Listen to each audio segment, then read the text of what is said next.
I want to stop you for a second and I want you to answer this question. And I want you to answer it honestly. If you were to lose your job tomorrow, who would you be without your job title? Most people freeze on that question. And it's not our faults when we do freeze because we've been conditioned our whole lives to respond with who we are, with what we do. And when that gets taken away from us, we panic because we don't know how to answer that question. So what happens when it goes away? I'm Alexis Castorina. I'm an identity and communication strategist, the founder of Cymatic Leadership, and the author of the best-selling book, Rebrand You. For over 20 years, I have been launching and growing global brands. And then a few years ago, I had to figure out how to relaunch and rebrand myself. Today, I am going to give you the 7-step framework that will teach you exactly how to reinvent yourself, uncover who you are, what you want, and actually how to make it happen.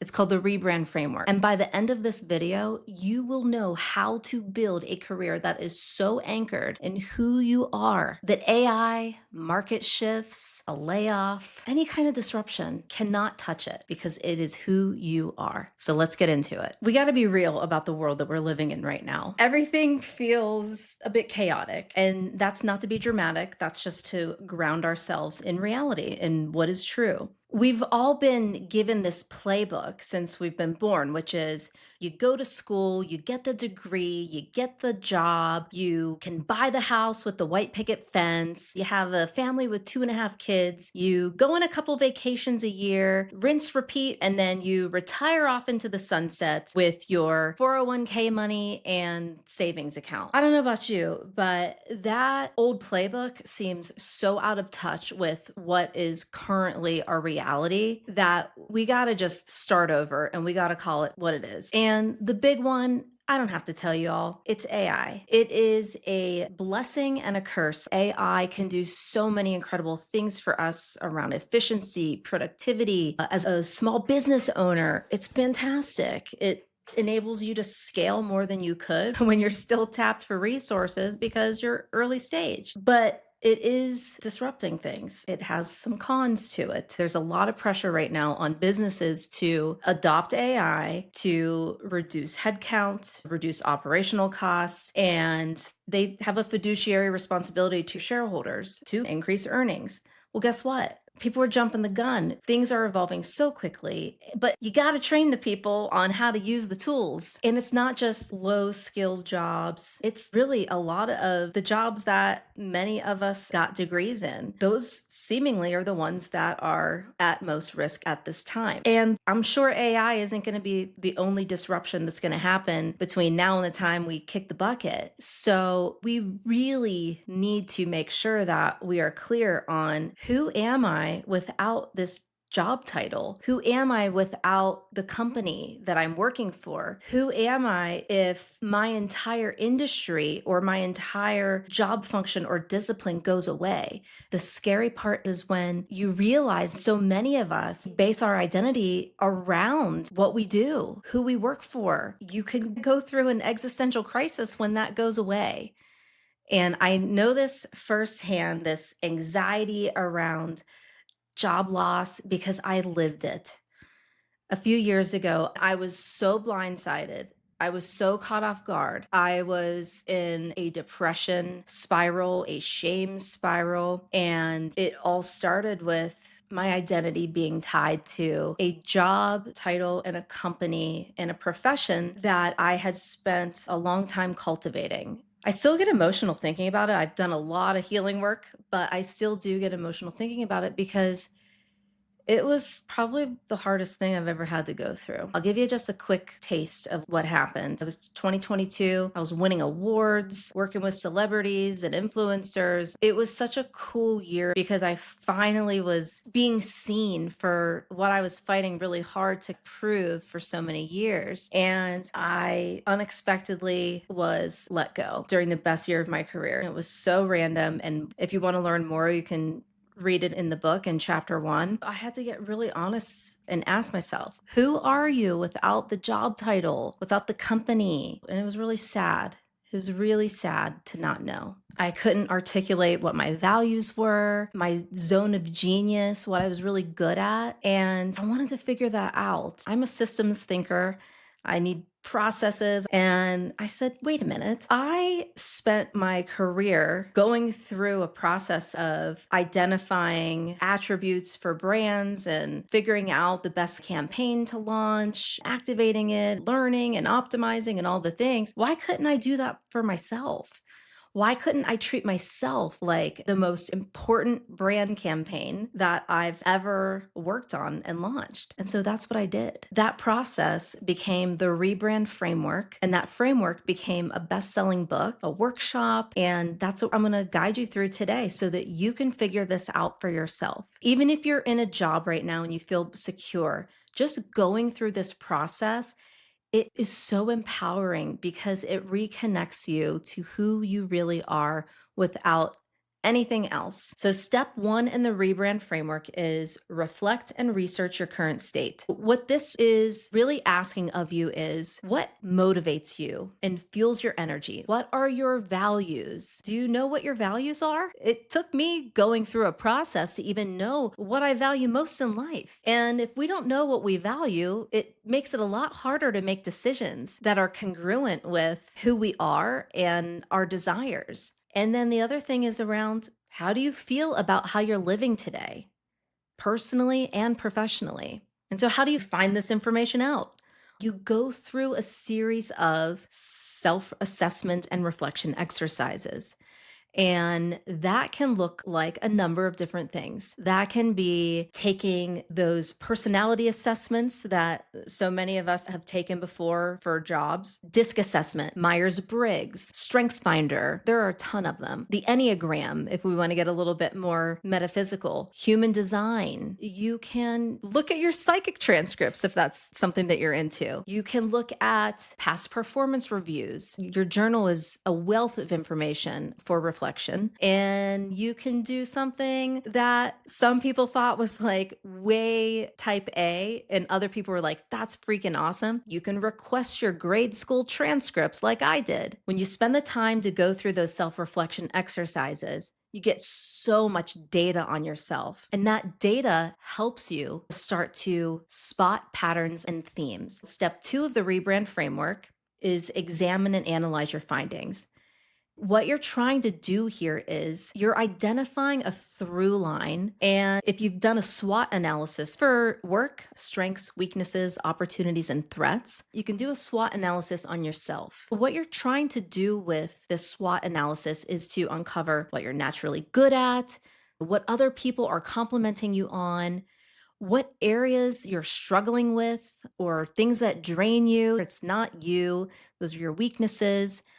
And then on the external side, the opportunities and threats, what trends align with the strengths and passions that you've identified or your zone of genius? What resources, tools, and connections are available to help you lean into those things? What industry trends are there where there might be a white space opportunity or an emerging market that you can use these skills in? It's pretty cool. And then you also look at the threats. What external factors could hold you back from leaning into some of these areas that you've identified? And what fears or limiting beliefs are getting in your way where you're not able to realize the strengths and the through line that you've just unlocked? How are you getting in your own way? And a lot of that is the subconscious stuff. And we'll get into that in a bit. So those are the first two steps. And the next step is brainstorm potential new beginnings. We know what our strengths are, our weaknesses, our opportunities, and threats. So, what do we do with that now? We can come up with some options that are most aligned with the information in that SWOT analysis. We can start to look at different options that allow you to use your zone of genius, use your unique gifts, layer in your passions, your interests, what the world needs, how you can be a solution with your services, your talents, or maybe a new product that you develop. Then you come up with a list of all the options, score them on the criteria that matters most to you, and you look at what options best fit your financial or lifestyle goals. Remember that point about getting in our own way and limiting beliefs and fears? That's the mindset, the subconscious stuff. And that's what this step is about. It's about reframing, reprogramming, and rewiring our mindset and being able to fully step into the possibility of our rebranded identity, our human potential, the thing that we really want to do. Are we going to self sabotage it because we haven't done the work and we have a lot of programming that needs to be deprogrammed and shed? A couple practical ways that you can start to think about this is naming your fears. What are you afraid of and why are you afraid of it? When we know our fears and we can name them, there are strategies on how to blow them up and overcome them. Another thing is reflecting on recent disappointments. When I was let go from my job, I had to reframe that from why is this happening to me to what is this teaching me? When you can objectively look at situations that you're in and find the learning in it and find the lesson and what it's teaching you, it empowers you to overcome these things because you realize that this setback is just a setup for the next great thing for you. Okay, that's step 4. So, step 5 and 6, I combine these two together for the purposes of today. They're separate chapters in the book. But when you look at how do you activate this new version of you, this new identity, this new career that you came up with, a concept that you want to actually activate and launch and test it and see how it feels. When you are activating something new, you absolutely need a community of supporters and mentors, friends and family, and people that you trust to lean on. You need people behind you to help you get there. So, what does success look like at the end of the finish line for you? It's like, what is my ideal lifestyle? How do I want to wake up every day? Does my ideal lifestyle involve waking up at 5 a.m. every day and doing a meditation and then getting a great workout in, walking the dog, starting my day with gratitude and using my talents and zone of genius in a way that is really lighting me up? My ideal lifestyle could be going to the gym in the middle of the day. It could be taking a vacation every year. It could be taking 10 vacations a year. It's all personalized to you. When you get really clear, you can do a work back timeline and start to see what does it take to get to that endpoint. And that can change a few times as you are learning new things, as you activate your strategy. But if you're in corporate or you've been, or you just know what SMART goals are, this is where SMART goals can really become your friend. So if you don't have a network right now that you feel is aligned with this higher version of yourself that you want to activate, you got to get new friends. You got to get new peers. You got to get new mentors. I look at people like Brene Brown as a digital mentor, Alex Hormozy and Layla Hormozy as digital mentors. I have a number I really admire who I look at as the standard that I want to model parts of what I do after what they've already done. The other way to network is to look for opportunities where you can serve other people without wanting anything back in return. And what's really cool about being service minded like that is that the law of reciprocity is real. And even though you're not asking for anything back in return, people feel like they want to show you their appreciation.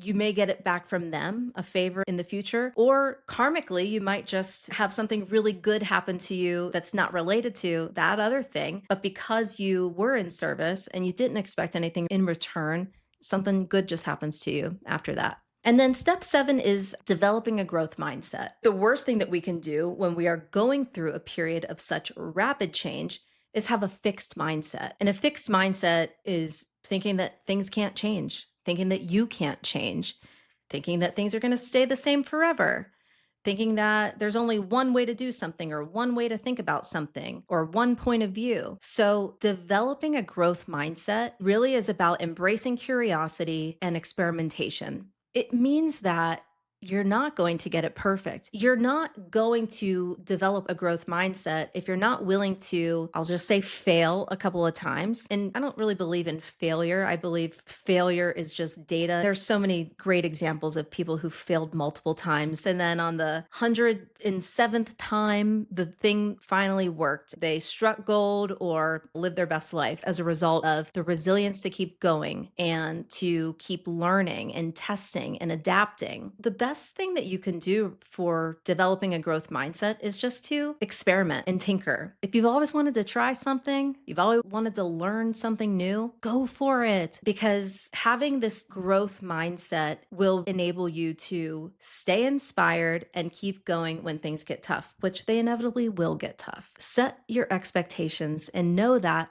it's going to be difficult sometimes, but the best thing that you can do to future proof your career is to really know who you are, what you want, and how to make it happen and adjust when things become uncertain. So I want to leave you with one question.